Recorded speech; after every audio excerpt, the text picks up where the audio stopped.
pero lo importante es que estamos aquí reunidos para escuchar esta conferencia, insisto, la conferencia inaugural de los cursos 2025, en este año en que la Iglesia de Uruguay ha puesto el énfasis, sobre todo en este primer semestre, en el Sagrado Corazón de Jesús, recordando aquella consagración de la cual se cumple 150 años que realizara Monseñor Jacinto Vera, el beato Monseñor Jacinto Vera del Uruguay, en el año 1875, cuando el Papa Pío IX había proclamado también un año santo. En ese contexto del año santo, el beato Jacinto Vera, el 20 de mayo, invita al pueblo, a través de una carta pastoral, invita al pueblo a aprovechar las gracias de ese año santo que había sido proclamado en la Iglesia Universal. Y en ese contexto del año santo decide consagrar el Uruguay al Sagrado Corazón de Jesús. La carta pastoral, muy interesante, una hermosa carta pastoral, donde describía la difícil situación y los peligros que enfrentaba la Iglesia en ese momento, y recordaba algo que les voy a leer brevemente, que creo que es muy bueno tenerlo presente, porque aparte son las palabras de nuestro beato don Jacinto. Necesario que acudamos a la oración y a la práctica de las obras de piedad y caridad. Necesario que acudamos a aquel que es fuente inagotable de infinitas misericordias. Aquel de cuyo corazón santísimo nació la esposa inmaculada del Cordero, la Iglesia Santa, pidiéndole acelere la hora del triunfo de aquel divino corazón en los corazones de todos los hombres.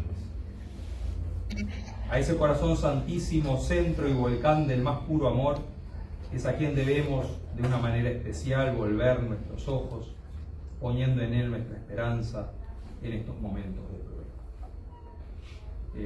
Luego se realizó la consagración del Vicariato Apostólico del Uruguay al Sagrado Corazón, el 4 de junio en la iglesia de Montevideo, la realizó el Monseñor Vera en la iglesia matriz, y luego fuera de la capital, en la parroquia fuera de la capital, en el interior, quedó determinado la fecha que cada párroco juzgase por sí.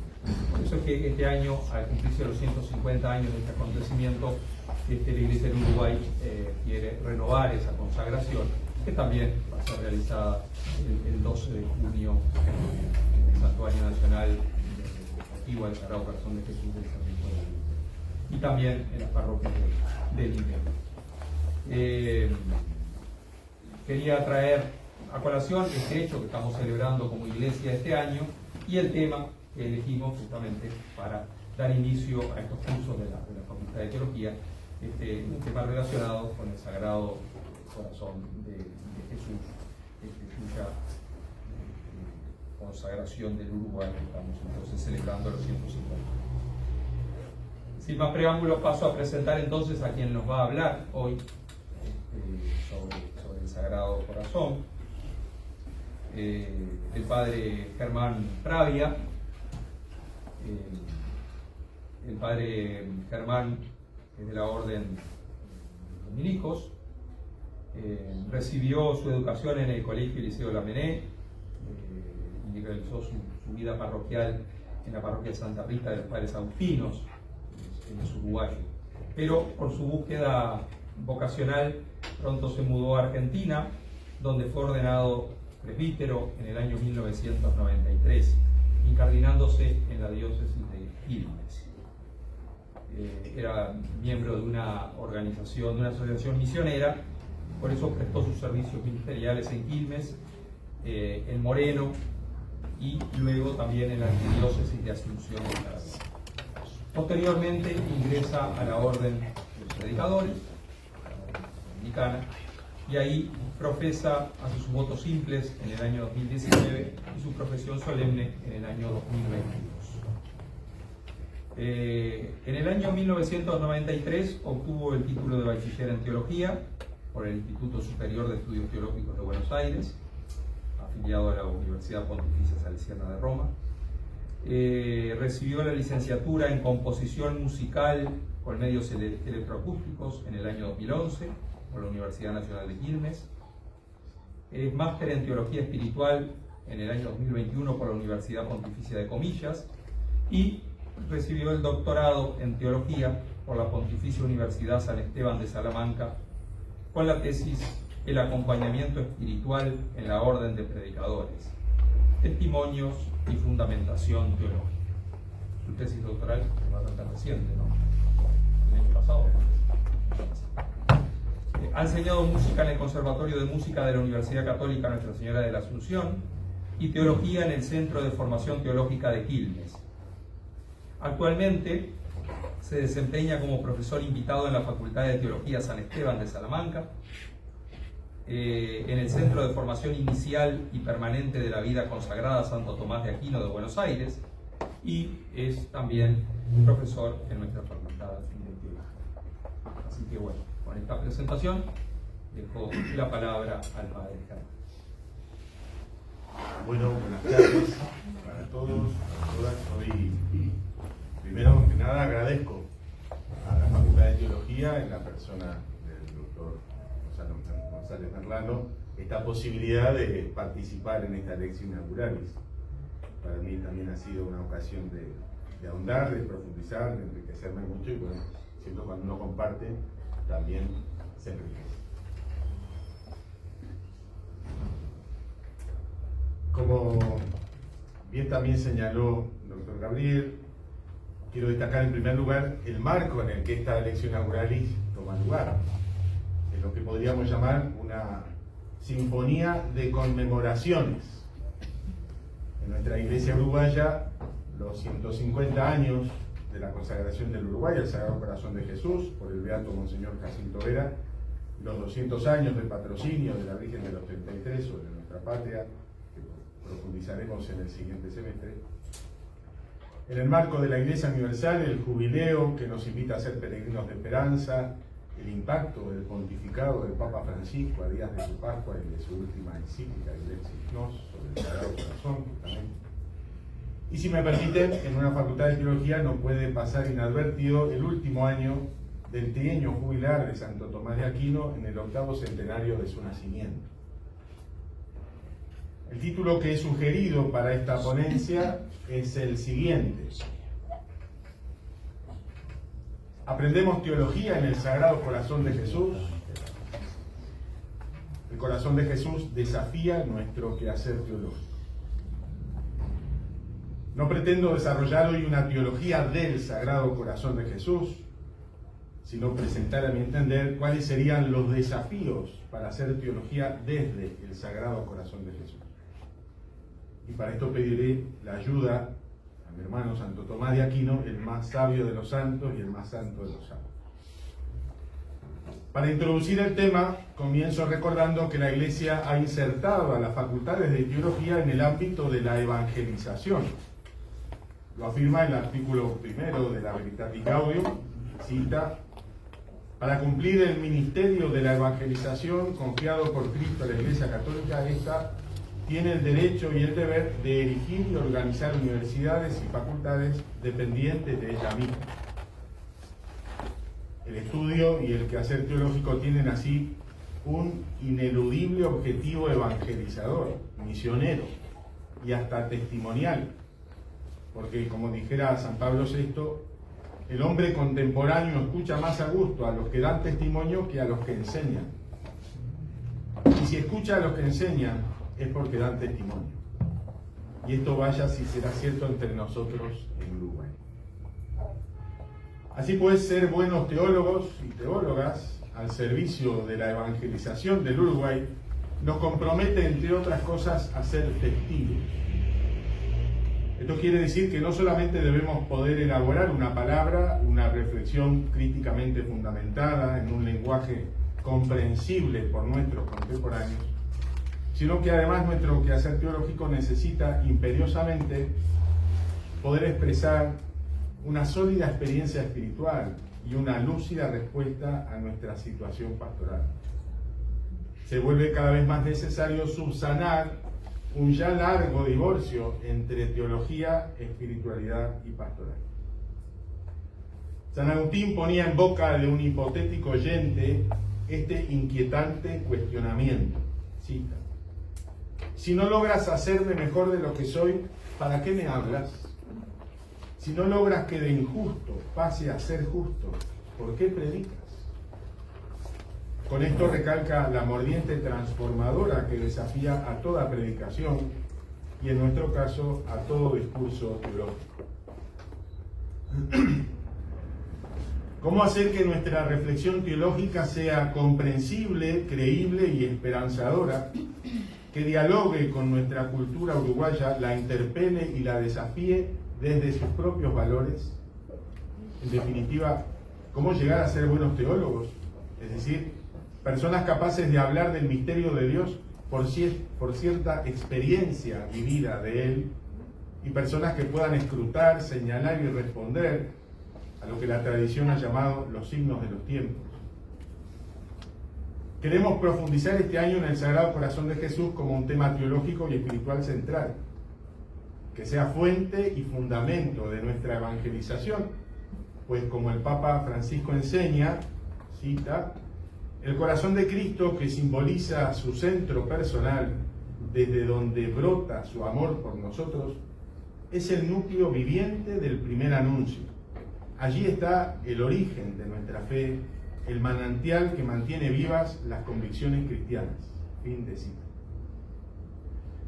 No obstante, el corazón de Jesús no es solo un tema sobre el que predicar o hacer teología.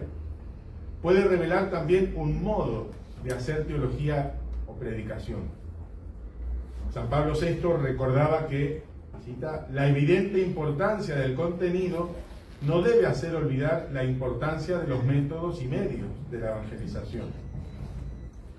Justamente sobre el qué decir y cómo decirlo, también el Papa Francisco nos ofrece una orientación muy desafiante, especialmente para nosotros en el Uruguay.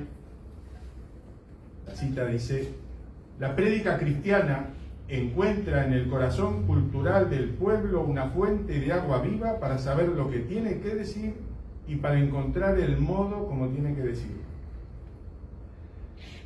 Fin de cita. ¿Cómo hacer dialogar en nuestro quehacer teológico estos dos corazones? El corazón de Jesús y el corazón cultural de nuestro pueblo. ¿Cómo beber de ambos, hablando del misterio de Dios siempre vivo en la tradición y estando también atentos al paso de Dios siempre presente en la realidad? Nuestra ponencia de hoy tiene dos partes.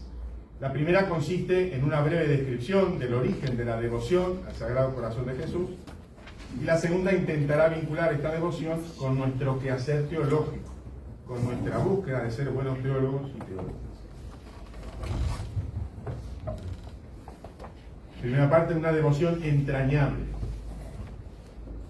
La relación de Dios con su pueblo, con claras referencias afectivas, atraviesa toda la tradición bíblica. Padre cariñoso de gran misericordia, nos recuerda el Salmo 103. Yo te amé con un amor eterno, nos remite Jeremías. Mi corazón se subleva contra mí y se enciende toda mi ternura, nos recuerda Oseas.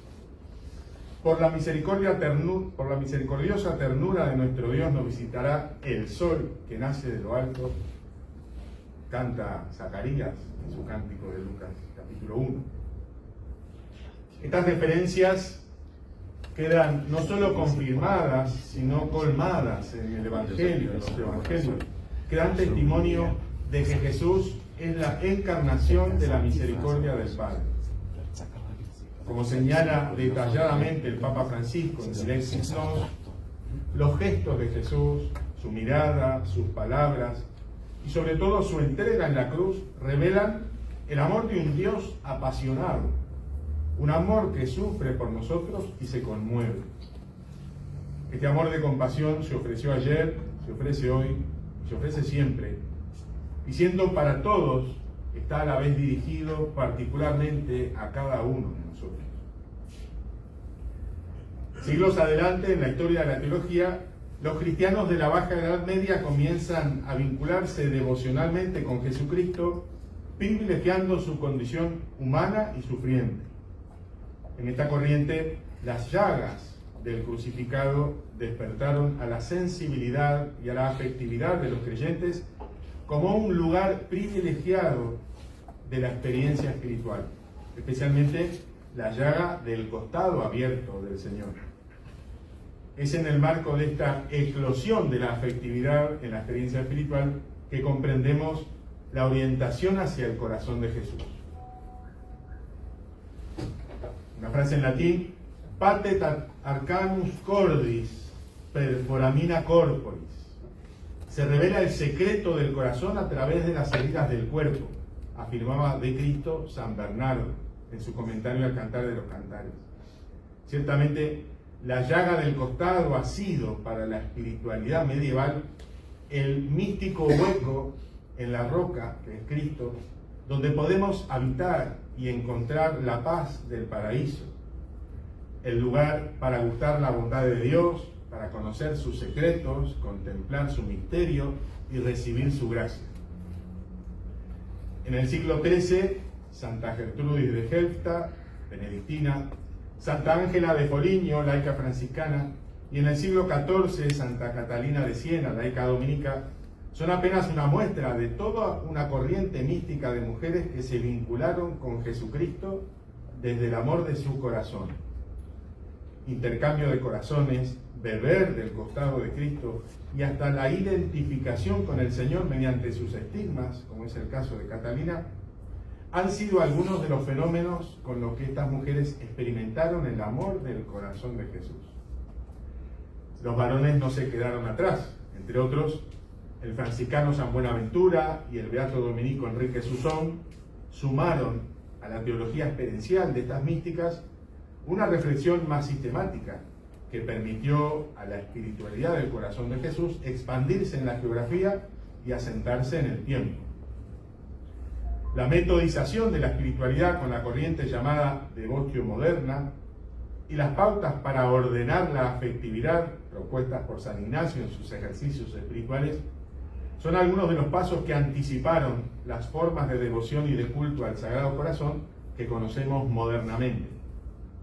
Estas se consolidan recién con la llamada espiritualidad francesa del siglo XVII, gracias a San Juan Eudes, el primero en celebrar la fiesta del Sagrado Corazón de Jesús, a San Francisco de Sales, que funda la Orden de la Visitación, y a Santa Margarita María Alacoque, monja de esta orden, que experimenta un pedido especial del corazón de Jesús de promover su devoción y su culto.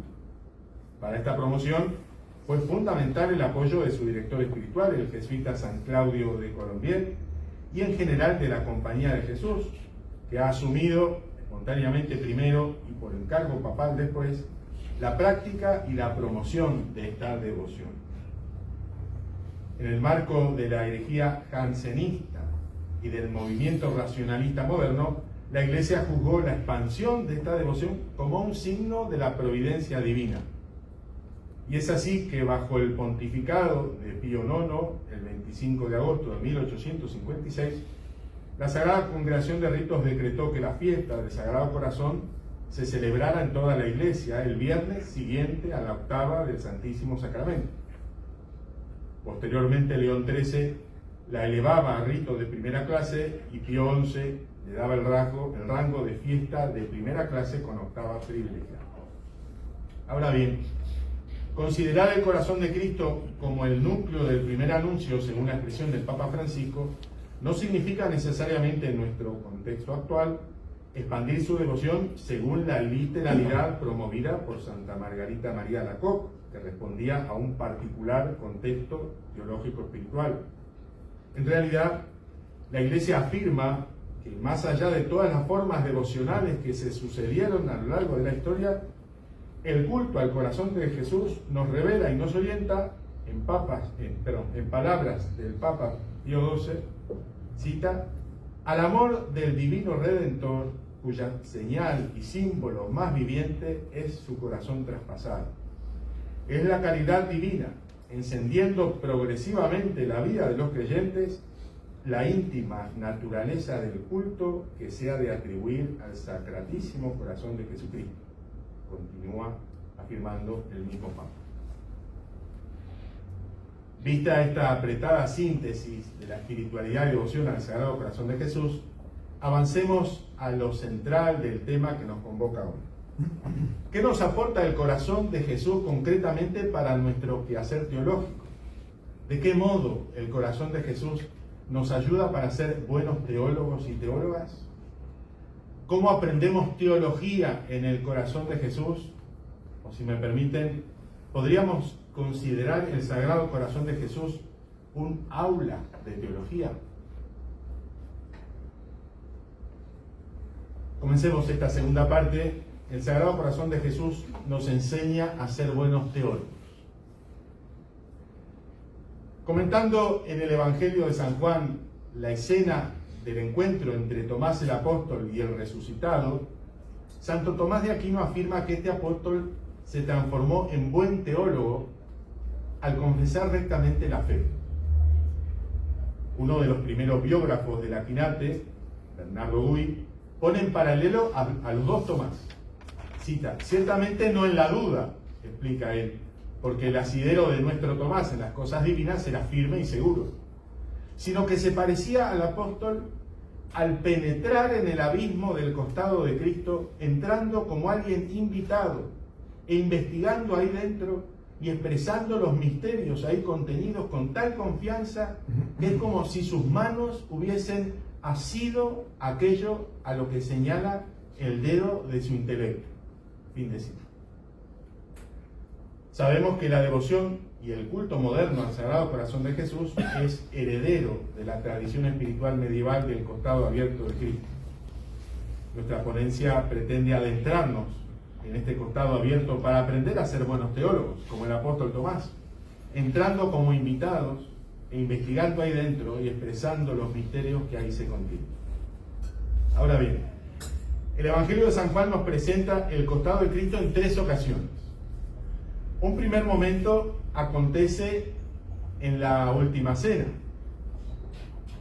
cuando el discípulo amado se recuesta al pecho del Maestro, Juan 13:23. In sinu Jesu, en el seno de Jesús, como propone la Vulgata. Esto se refiere, según Santo Tomás, cita, al conocimiento de secretos que Cristo le revelaba, pues mediante el término seno se significa secreto. Como decía más arriba, en 1:18, el unigénito que está en el seno del Padre, él mismo lo narró. Fin de cita. De este modo, la relación entre un buen teólogo y el costado abierto de Cristo comienza descansando en el pecho del Maestro, preguntándole y recibiendo de él la revelación de sus secretos. Propongo llamar a esta dimensión del quehacer teológico contemplación discipular. Continuando el trance de la pasión, el evangelista Juan nos ubica al pie de la cruz, junto al discípulo amado nuevamente, y ahora también junto a María y las otras mujeres. Aquí el corazón de Jesús se abre al ser atravesado por la lanza del soldado. El texto evangélico relata que, cita, uno de los soldados le abrió su costado con una lanza. A Tomás de Aquino esto le da pie para destacar que significativamente dice abrió y no hirió, porque por este costado nos abrió la puerta de la vida eterna. En otro pasaje afirma que por el corazón de Cristo se comprende la Sagrada Escritura, la cual hace conocer el corazón de Cristo. La Escritura fue abierta después de la pasión porque los que en adelante tienen inteligencia de ella consideran y disciernen de qué manera deben ser interpretadas las profecías. Fin de cita. Aquí encontramos otra pista para ser buenos teólogos. Estar al pie de la cruz para reconocer el costado abierto como puerta de salvación y como horizonte de interpretación y de sentido. Esta tarea podría denominarse compasión reparadora. Por último, en el desenlace del tríodo pascual, en la resurrección, ya no el discípulo amado, sino el apóstol, que estaba ausente, el incrédulo devenido en creyente, es invitado a vivir como una síntesis de los dos momentos anteriores. Y así protagoniza el último paso, o la última dimensión del quehacer teológico, que es propiamente la confesión teológica o confesión teologal. En palabras del Aquinate, cita, Allí aparece que Tomás, el apóstol, inmediatamente se ha hecho un buen teólogo al confesar la verdadera fe, fe en la humanidad de Jesús y asimismo en la divinidad. Afirmo que vivió una síntesis porque esta confesión teologal acontece después de que el apóstol metiera el dedo y la mano, según el medieval Tomás. Cita: mediante el dedo es designada la discreción y mediante la mano nuestra obra. Por lo tanto, lo exhorta a meter, sigue Tomás de Aquino diciendo, no solo el dedo, sino también la mano en su costado, para que desgastemos en servicio de Cristo lo que tengamos de discreción y de obra. Fin de cita. En este proceso del apóstol Tomás, que une discernimiento, obra y confesión, descubro la concatenación de nuestros tres momentos anteriores descritos. Así pues, el buen teólogo, como recostado en el pecho del Maestro en la última cena, toca el corazón de Cristo con el dedo del discernimiento, esto es, con la contemplación discipular. Como estando al pie de la cruz, mete la mano en el costado abierto del crucificado en la obra de la compasión reparadora y recién después pronuncia su confesión teologal. Les invito a enfocarnos brevemente en cada una de estas tres tareas del buen teólogo, en cada una de estas lecciones del corazón de Jesús: la contemplación discipular, la compasión reparadora y la confesión teologal. Vayamos entonces a la primera aula en la que el Sagrado Corazón de Jesús nos invita a entrar, la contemplación discipular. En primer lugar, la contemplación discipular de los secretos del corazón de Jesús nos permite aprender quién es Él y qué quiere, qué desea, es decir, su identidad y el proyecto de su corazón. Por una parte, entonces, el corazón de Jesús revela la identidad de Dios, revela el amor de un Dios humanado que no desdeña de la carne, de la fragilidad humana, sino que la asume y la transforma en un lugar teológico. Porque en este corazón el amor de Dios se revela en el lenguaje de un amor humano. Por otra parte, este corazón nos enseña también su deseo, su voluntad. ¿Qué es lo que quiere? Él quiere que todos se salven y lleguen al conocimiento de la verdad. Para cumplir su deseo, este corazón se abrirá en amor hasta el extremo y derramará las fuentes de la salvación, para que, según su palabra, el que tenga sed, venga a mí y beba el que cree en mí. Juan 7. En segundo lugar, la contemplación discipular se refiere no solamente a lo que aprendemos, sino también remite a un modo de aprender. Este modo se puede describir como un estudio orante, un aprendizaje por relación, por convivencia, por proximidad. La tradición mística del corazón de Jesús expresa esta intimidad relacional con el Señor con el hecho de beber de la herida de su costado. Así, según San Jerónimo, una persona de contemplación bebe de la vida del costado del Señor. En verdad, ¿cómo hablar de Dios sino desde un encuentro con su misterio de amor? En el corazón abierto de Cristo tenemos la posibilidad de un encuentro actual y personal con ese amor divino. Contemplar como un discípulo es relacionarse con alguien vivo, es establecer un vínculo. Estudiar este misterio de amor solo se puede hacer en diálogo interpersonal. Solo se conoce a Jesús cuando se le sigue, porque solo lo conocemos realmente cuando esta relación de amor nos transforma. Así, quien viene a mí, dice el Señor, y bebe, de su seno brotarán manantiales de agua viva.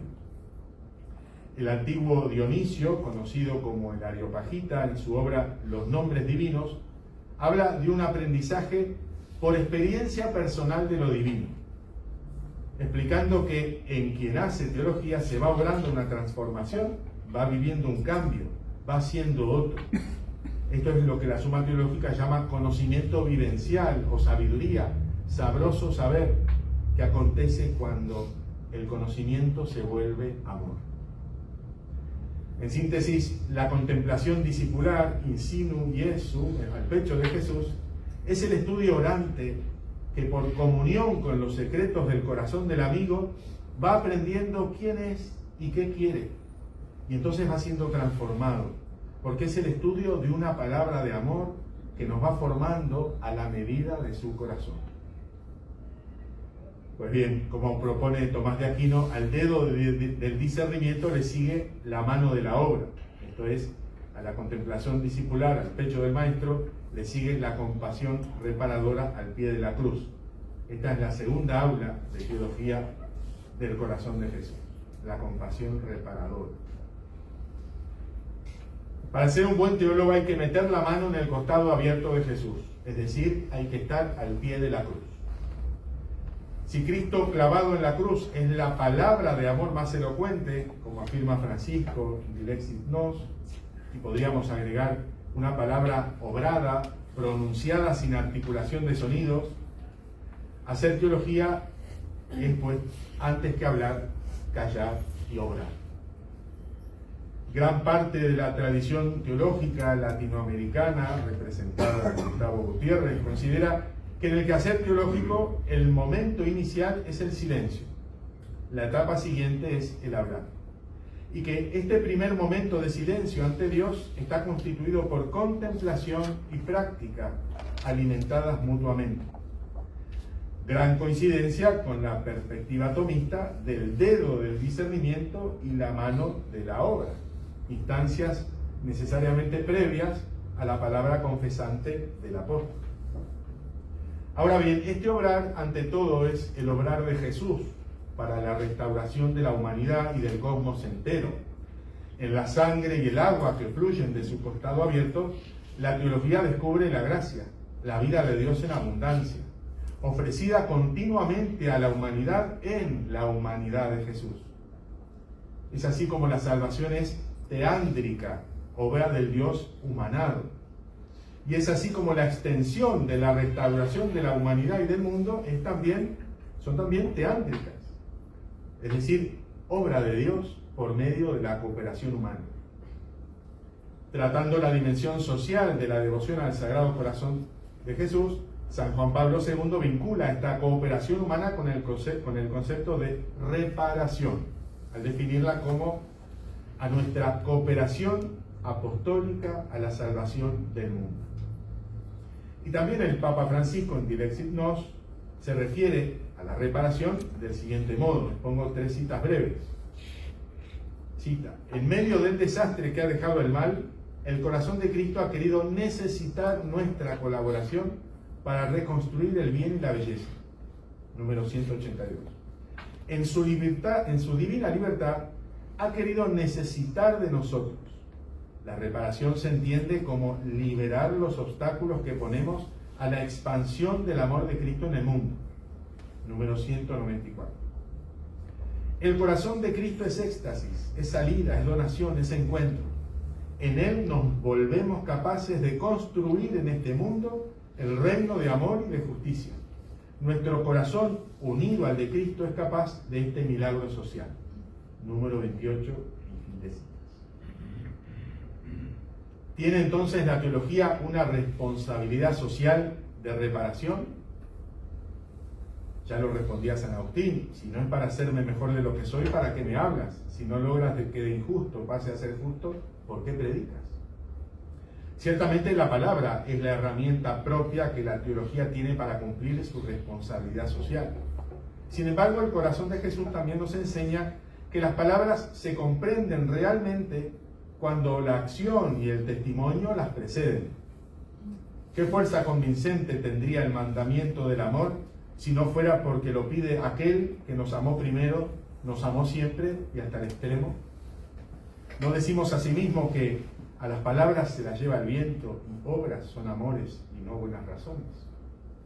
En esta segunda aula de teología del corazón de Jesús, al pie de su cruz, somos reparados por su compasión infinita y vueltos compasivos en Él, solidarios al pie de las cruces de nuestros hermanos sufrientes, somos invitados a cooperar en la reparación de las heridas del mundo. Es nuestra mano tocando el corazón vivo y sangrante de Jesús en Él y en los hermanos que sufren, pues Él ha querido identificarse con ellos. Aprendemos en nuestra contemplación y en nuestra acción con ellos. Nos lo recordaba Tomás de Aquino. ¿Dónde si no es en el costado abierto de Jesús el teólogo encontrará la clave para interpretar el sentido de las Escrituras, y podríamos homologar dónde encontraremos la clave desde la que hablar, si no es en las grietas del mundo, en esos pliegues de la historia que sangran y que como puerta abierta se nos vuelven camino para tocar el corazón del Señor. Así, nuestra contemplación discipular se articula con la compasión reparadora. A decir verdad, la compasión reparadora verifica la contemplación discipular. Si contemplar no nos vuelve compasivos, es que no hemos contemplado verdaderamente. A su vez, seremos reparadores si aprendimos a ser discípulos del Maestro, si hemos conocido la intimidad de sus secretos y podemos reconocer su rostro y su proyecto en los signos de los tiempos, en los pliegues de la historia. Por último, desde este trayecto circular que va del pecho del Maestro hasta el pie de la cruz de Jesús y de los hermanos, puede brotar la confesión teologal, aquella que nos hace buenos teólogos y teólogas de la Pascua. Entremos en esta tercera aula del corazón de Jesús. En su comentario, Tomás de Aquino se refería al apóstol Tomás como buen teólogo porque confesaba la fe verdadera, fe en la humanidad de Jesús, Señor mío, y también en su divinidad, Dios mío. La confesión de este apóstol fue una síntesis humilde y orante de su experiencia pascual, experiencia que lo convirtió de incrédulo en creyente. Una confesión que forma parte de la revelación transmitida por la Iglesia y aún hoy nos expresa y nos conmueve. ¿Cuál podría ser nuestra confesión teologal en nuestra realidad del Uruguay en este año 2025? Señalo una advertencia de Karl Rahner en sus escritos de teología al tratar justamente la teología del culto al Sagrado Corazón de Jesús. Él se cuestionaba acerca de los modos más recomendables a nivel querigmático y pedagógico para expresar este culto. Cuestión que nos desafía a atender qué anuncio queremos dar acerca del Sagrado Corazón de Jesús y cómo queremos presentarlo. Alguien podría objetar, ¿por qué no nos propusimos responder estas cuestiones desde el principio? Pero habría que responder porque el apóstol Tomás hizo un proceso para llegar a esta confesión. El dedo del discernimiento y la mano de la obra. La credibilidad del teólogo radica en el proceso en el que desarrolla su quehacer teológico, que pasa por la contemplación discipular y la compasión reparadora. Sin ese proceso, la confesión no podrá ser teologal y por lo tanto no logrará ser eficaz. Escuchando los secretos del corazón de Jesús y al pie de su costado abierto hemos venido realizando un aprendizaje. Nuestro alarde de inteligentes, nuestra autopercepción de realistas y nuestro afán de tener todas las posibilidades previstas y controladas, síntomas nada ajenos a nuestra idiosincrasia uruguaya, se han visto incalculablemente sorprendidos por un amor gratuito. ¿Cómo nos asombra esta misteriosa gauchada que no previmos? Este amor tan regalado. Y además a este amor gratuito lo percibimos, lo reconocimos como exquisitamente humano. Es decir, si algo merece definir lo humano en su mejor versión, es este modo de amar. En un momento en el que nuestro contexto puede hacernos perder la esperanza respecto de lo humano y encerrarnos en nuestro somos así, ecce homo, aquí está el hombre, sentenciaba Pilato, y nos mostraba un modelo fuera de toda previsión, ajeno a toda propaganda, pero cada vez sabemos y sentimos que nos representa en lo mejor de nosotros mismos. Pero más sorprendente aún fue que este amor humano atravesó los muros de nuestras miradas cortas y nos abrió a un horizonte infinito de amor trascendente. Es que con este gesto extremo de amor, el Hijo del Hombre se nos revelaba como el Verbo de Dios, porque amar así solo Dios puede. Pater, nos enseñaba San Bernardo, en este corazón se nos revela, se nos queda patente que el puro amor existe, y si existe, todo recobra sentido, y ahí se despierta la confesión de la fe. Creo, Señor, Señor mío y Dios mío, porque como afirmaba von Balthasar, cita, creíble es solo el amor, y no debe ser creída otra cosa que el amor. Y la obra de la fe consiste en creer que existe el amor absoluto, y este como lo definitivo, ya que detrás de él no existe nada más. Fin de cita. Y como las virtudes teologales andan en yunta, el amor despierta la fe, y esta fe, igual que a Tomás el apóstol, experimentada como una certeza recibida, nos mueve a la esperanza, porque nos nace la convicción de que un amor así de absoluto y así de total ya no puede más morir. Es lo definitivo, como decía von Balthasar, detrás de él no existe nada más.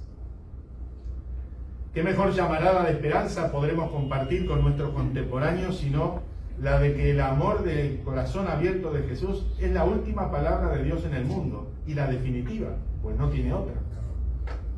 ¿No será que la inmensa repercusión del papado de Francisco ha tenido que ver con sus audaces gestos de amor realizados por el mundo? Porque si hay un único lenguaje universal, ese son los gestos de amor. La contemplación discipular y la compasión reparadora nos comprometían a tocar con el dedo y a introducir la mano en las grietas del mundo, en estos pliegues de la historia que sangran, para reconocer allí también gestos inauditos de amor, porque también allí palparemos el corazón de Jesús amando hasta el extremo. Y podremos también pronunciar nuestra confesión teologal y como buenos teólogos reconocer esa su presencia divina escondida, Señor mío y Dios mío, y reflejársela al mismo mundo y decirle: el amor total te habita, te sana y te recrea. Así pues, habiendo tocado el amor gratuitamente revelado en el costado abierto de Jesús y habiendo palpado el amor escondidamente reflejado en los costados abiertos del mundo y de la historia, como el apóstol Tomás, nos lanzamos a proclamar nuestra confesión teologal, testigos esperanzados por el amor recibido y testigos esperanzando con el amor ofrecido, hasta completar, en palabras de Pío XII y de la liturgia, el establecimiento del divino reino del amor entre los hombres, reino de verdad y de vida, reino de santidad y de gracia, reino de justicia, de amor y de paz. En fin, contemplación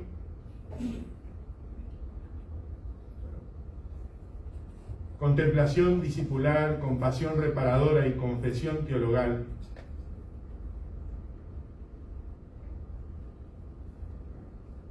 ¿Nos animaremos a transitar por estas aulas del corazón de Jesús hasta recibirnos de buenos teólogos? Que con la intercesión del beato Jacinto Vera lo deseemos y lo podamos realizar. Para terminar, una frase de Plutarco con la que quisiera confrontar estas reflexiones mías. La mente no necesita que la llenen como una botella, sino más bien como leña necesita de una chispa que la encienda e infunda en ella el impulso de la búsqueda y un amor ardiente por la verdad. Espero que esta lección inauguralis sobre el corazón de Jesús nos haya sobre todo iluminado en la búsqueda y nos haya encendido en el amor a la verdad. Muchas gracias y feliz día mañana a los trabajadores y de San José Obrero.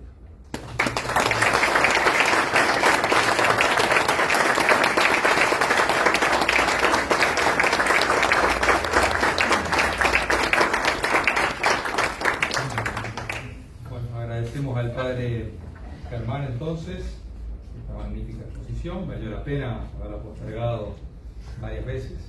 Y ahora el doctor Juan José García, que está estrenando también el rectorado en esta casa, nos va a dar unas palabras y luego, si les parece, finalizamos con la oración de consagración al Sagrado Corazón de Jacinto Vera. Bueno, en primer lugar, agradecerle y felicitarlo al Padre Germán por esta magnífica lección inauguralis, donde es un verdadero ejercicio de teología, donde la verdad se une con la bondad, con la belleza, porque tiene mucho de poético eso. Y es que realmente es imposible separar estos tres aspectos, ¿no?, cuando se trata de estos temas. Y es un verdadero ejercicio de teología que no se aparta de la espiritualidad, y más aún, es como una fuente para la espiritualidad, y la espiritualidad se reflexiona teológicamente. Yo no tengo más nada que decir porque ya lo dijo todo. Entonces, simplemente agradecerle nuevamente al padre Germán, agradecer la presencia de todos ustedes y bueno, rezar esa oración que yo no me la sé. No, Así que, vamos a leerlo, vamos a leerlo. Muy bien, bueno. Vamos a leer entonces la oración de solemne consagración al corazón de Jesús que se realizara Jacinto Vera hace 150 años. Corazón de Jesús, tú eres nuestro consuelo y nuestra esperanza. Humildemente postrados en tu presencia te pedimos perdón de nuestros pecados.